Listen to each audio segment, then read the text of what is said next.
అందరికీ నమస్కారం. ఆంధ్ర మహాభారతమునందలి స్త్రీ పర్వం ద్వితీయాశ్వాసంలోని కథాంశాన్ని వివరించుకుందాం.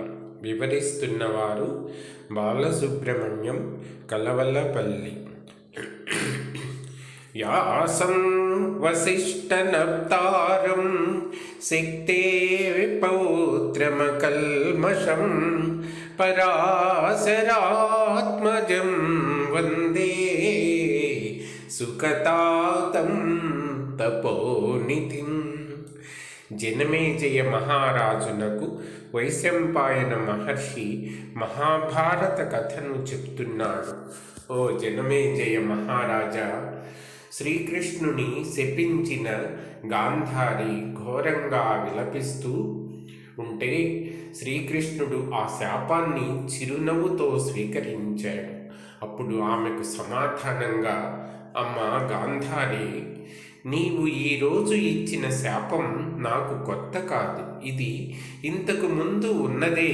ఇదివరలో యాదవులు మహామునిని అవహేళన చేసిన కారణంగా ఆ మహాముని ఇదే విధంగా శపించాడు. నీ నోట ఆ మాటలే ఈరోజు వెలువడ్డాయి. యాదవులకు ఎవరి చేతిలోనూ చావు లేదు. అందువల్ల వారిలో వారు కలహించుకొని మాత్రమే అంతమందగలుగుతారు. నీ శాపం అందుకు ఉపకరిస్తుంది అని పలికాడు శ్రీకృష్ణుడు. ఆ మాటలు విని పాండవులు కంపించిపోయారు. శ్రీకృష్ణుడు లేకున్నా తాము జీవించి ఉండడం వృథా అనుకొని తమ జీవితముల మీద ఆశలు వదులుకున్నారు. అప్పుడు శ్రీకృష్ణుడు గాంధారిని చూసి, అమ్మా ఇకలే, చనిపోయిన వారికి దహన క్రియలు జరిపించాలి అని పలికాడు. గాంధారి పైకి లేచింది. ఆమెను పట్టుకొని శ్రీకృష్ణుడు నడిపిస్తూ,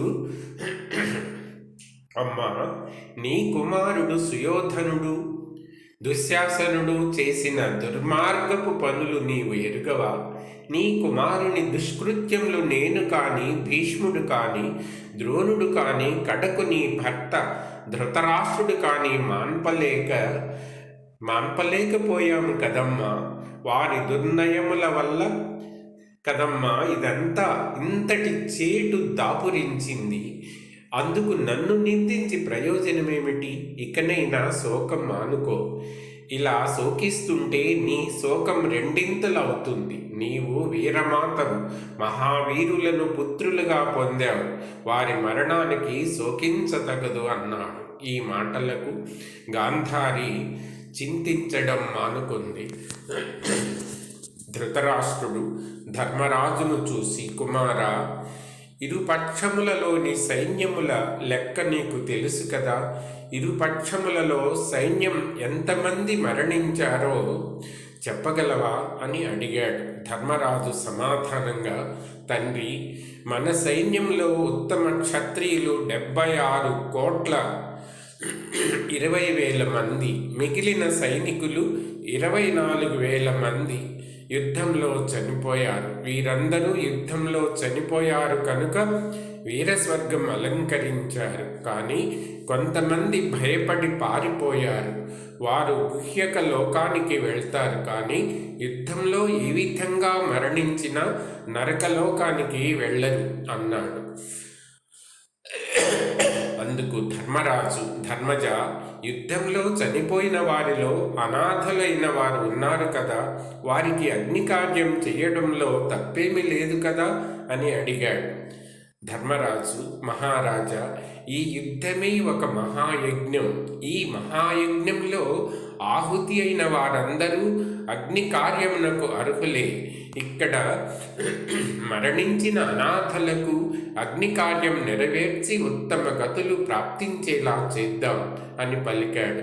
ధర్మరాజు వెంటనే విదురుడు, సంజయుడు, తన పురోహితుడు ధౌమ్యుణ్ణి పిలిపించి, భరతవంశ సంజాతకులకు తప్ప మిగిలిన వారికి దహన సంస్కారం చెయ్యమని చెప్పి అందుకు కావలసిన చందనము, అగరు, కస్తూరి మొదలైన సుగంధ ద్రవ్యములను తదితర సామగ్రిని కావలసిన మనుషులను అప్పగించాడు. తరువాత ధర్మరాజు బ్రాహ్మణ సంఘాల తోడ్పాటుతో దుర్యోధన, దుశ్శాసన, కర్ణ, శల్య మొదలైన వారికి, అభిమన్యు, ఘటోత్కచ, విరాట, దుష్టకేతు లాంటి ప్రముఖులకు, నానా దేశాధీశులకు చితులు పేర్పించి అగ్నికార్యం నిర్వహించాడు. అనాథలుగా మిగిలిన రాజుల కళేబరాలకు వేలకు వేలుగా ప్రోగులుగా పెట్టించి సామూహిక దహనక్రియ జరిపించాడు. అందుకు కావలసిన కట్టెలు దొరకక విరిగిన రథములు, బాణములు, ధనుస్సులు మొదలైనవి సేకరించి దహనక్రియ నిర్వహించారు. తరువాత ధర్మరాజు, ధృతరాష్ట్రుడు అంతఃపుర కాంతలతో కలిసి స్నానాలు ఆచరించారు.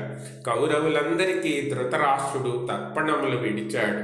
ఆ సమయంలో కుంతీదేవి కన్నీటితో అందరూ వింటూ ఉండగా, అయ్యా, అందరూ వినండి, కౌరవులకు పెట్టని కోటగా విరాజిల్లిన కర్ణుడు రాధేయుడిగా లోకానికి తెలిసి ప్రసిద్ధి చెందిన కర్ణుడు నిజంగా రాధేయుడు కాదు. కర్ణుడు నా కుమారుడు, కౌంతేయుడు, మీకందరికీ అగ్రజుడు. నేను కన్యగా ఉన్నప్పుడు మంత్ర ప్రభావం వల్ల భాస్కర ప్రభావంతో సహజ కవచకుండల శోభితుడు కర్ణుడు జన్మించాడు.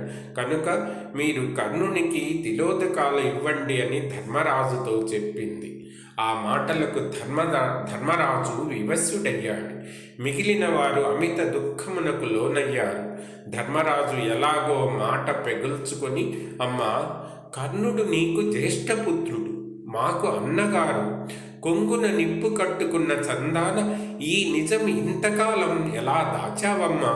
ఈ లోకంలో ఒక్క అర్జునుడు తప్ప కర్ణుణ్ణి గెలవగలవారు ఎవ్వరు? అమ్మా, కర్ణుణ్ణి తొలిచూలిగా ఎందుకు కన్నావమ్మా? నీకు దుర్వాసుడు ఇచ్చిన వరం మా పట్ల శాపంగా పరిణమించి మాకు అంతులేని శోకాన్ని మిగిలించింది కదమ్మా. అమ్మా, అభిమన్యుడు మరణించినప్పుడు కూడా ఇంత దుఃఖం పొందలేదమ్మా. ద్రుపదుడి కుమారులు, ధృతరాష్ట్రుని కుమారులు చనిపోయినప్పుడు కూడా ఇంతటి వ్యథ చెందలేదు కదమ్మా. అమ్మా, కర్ణుడు మా అన్న అని తెలిసిన ఈ యుద్ధం జరిగేది కాదు, ఈ మారణ హోమం జరిగేది కాదమ్మా అని పరిపరి విధములా వాపోయాడు ధర్మరాజు. వెంటనే ధర్మరాజు కర్ణుని గోత్రనామాలు చెప్పి తిలోదకాలు ఇచ్చాడు. తరువాత భీమ, అర్జున, నకుల, సహదేవులు కూడా తిలోదకాలతో తర్పణాలు వదిలారు. కర్ణుడు కుంతి కుమారుడు అని తెలియగానే పాండవ, కౌరవ కాంతలలో హాహాకారాలు చెలరేగాయి.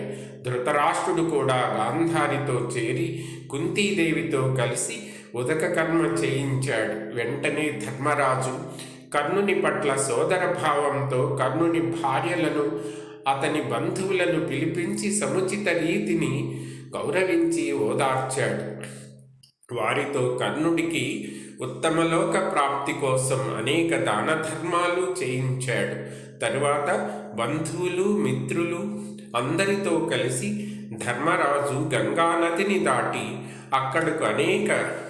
అక్కడ అనేక దాన ధర్మాలు చేయించాడు. మిగిలిన కథాంశాన్ని ఇంకొక వీడియోలో చెప్పుకుందాం.